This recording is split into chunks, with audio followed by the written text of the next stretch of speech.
Why didn't they just give him some of the grapes? No one likes it when rent is due. But how much sense does it make that their first response is to beat, kill, and stone the messengers? There was no request for leniency, no negotiation. And it's not like the landowner is an unreasonable or impatient person. We see him try again after they murder his servants. He sends his own son. Clearly, if these tenants had even tried to work out some kind of deal, he'd have worked with them. Why do they so quickly resort to so drastic a response? Well, we have some clues if we use the whole context. Our first reading gives us another parable about a vineyard and its produce from the Old Testament. In that story, however, the landowner is mad at the vineyard itself. He puts all this work in and he gets wild, sour grapes. So God punishes the vineyard because it did not produce. And perhaps that's why the tenants don't turn over the fruit to the owner of the vineyard in the gospel. Perhaps it's because, like that Old Testament vineyard, they don't have any fruit to give. That might explain the overreaction. It may not have even been on purpose at first. With their failure to produce suddenly exposed by this messenger, they panic like a rookie thief who, before he realizes it, has knocked out the person he simply wanted to rob.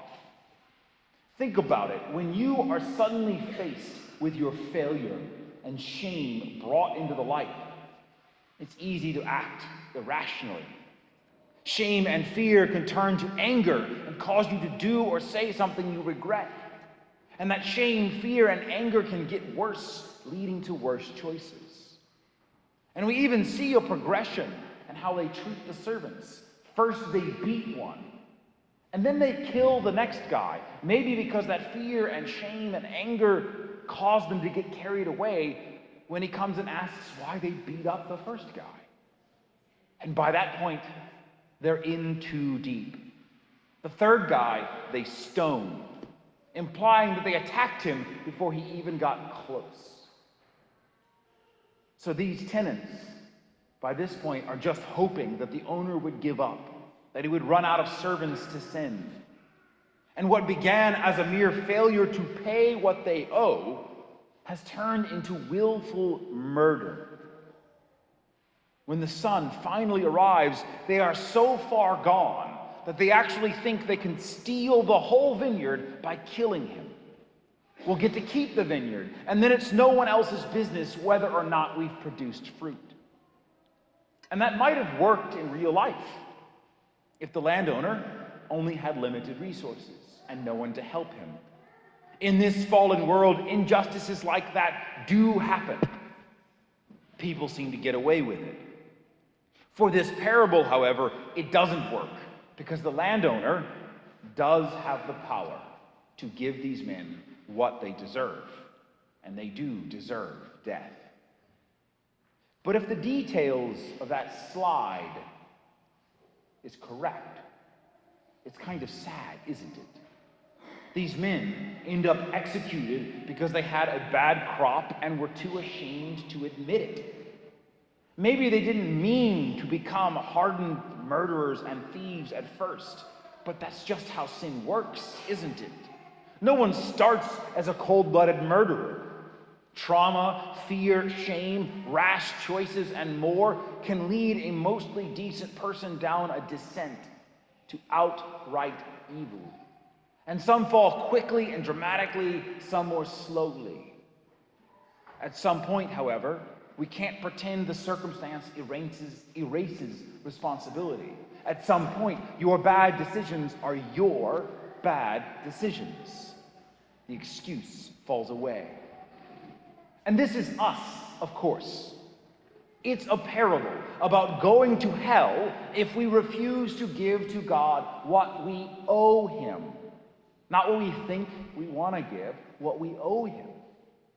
But this isn't because God is a greedy tightwad who's looking for an excuse to extort us. He tries again and again to give humanity a chance. The whole story of the Bible is one attempt after another. At least 5 covenants where God says, okay, let's try this again. Is it his fault that we prefer to cover up our failure with more injustice? Is it his fault that we are ashamed and afraid? No. These tenants didn't even try because they were ashamed. If you've ever read the Gospels, you probably wondered why they actually decided to kill Jesus, this poor itinerant preacher who talked about love. He even prevented people from starting a revolution. He wasn't dangerous. Why kill him? Because his mere presence exposed sin. The leaders of the Jewish people knew that they had failed to produce the fruit of the covenant. It's why they were exiled. They failed to give God what they owed him in exchange for being his chosen people. So they resort to hypocrisy, convincing themselves and others that nothing is wrong by making it look like they were holy.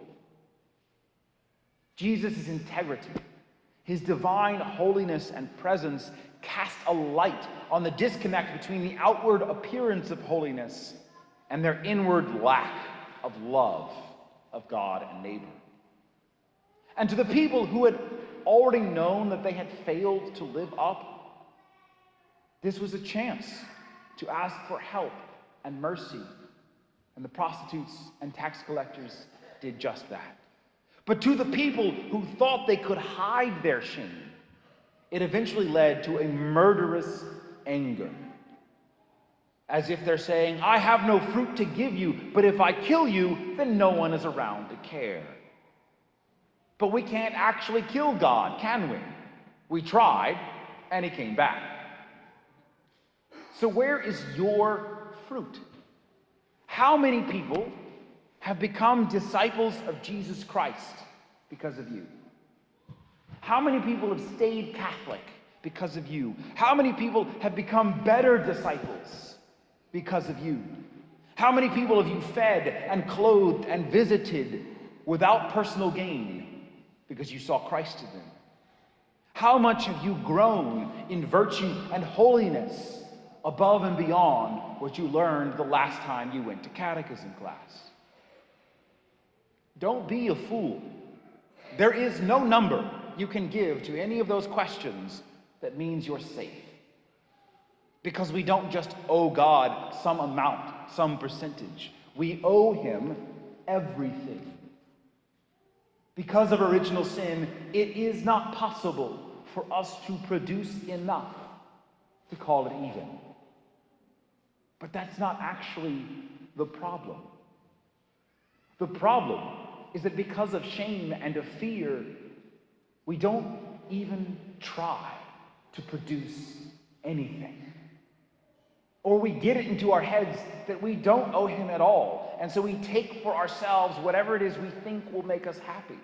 If I can just kill my conscience, get that voice out of my head, I can run my life how I want in peace. But you end up just choosing hell for yourself. So what do we do?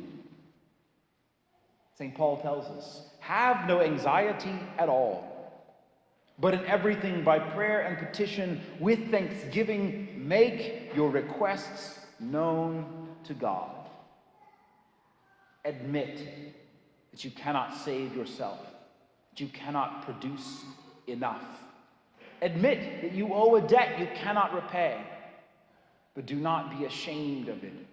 Guilty, sure, but not ashamed, not afraid, because you can always give gratitude. To be grateful for what you cannot repay, to make known your needs. The Lord is asking you for a harvest. And maybe your life, your share of the vineyard, is a fruitless mess. Do not hide that or flee in terror. Instead, be grateful for the share you have. Ask for the grace and mercy to do better, and be grateful that you are forgiven and are strengthened in the sacraments, confession and communion. When you stop trying to carry around this hidden burden of shame alone, you'll find that God wasn't setting out to crush you with that burden, but to help you lift it. And then you'll discover the truth. That is the fruit that he wanted all along. Your gratitude, your contrition, your praise.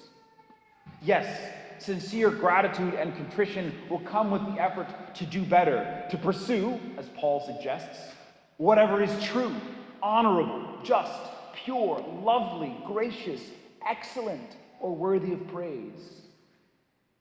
But you'll only be able to pursue those things authentically with God's grace. A grace not earned, but given to those willing to admit their shameful weakness and fruitlessness, to ask his mercy and help, and then produce the fruit of praise and thanksgiving for his great gifts, the fruit of good works that comes from that. Do not be afraid, for our God is not out to destroy you, but to save you from the very fruitlessness you're so ashamed of.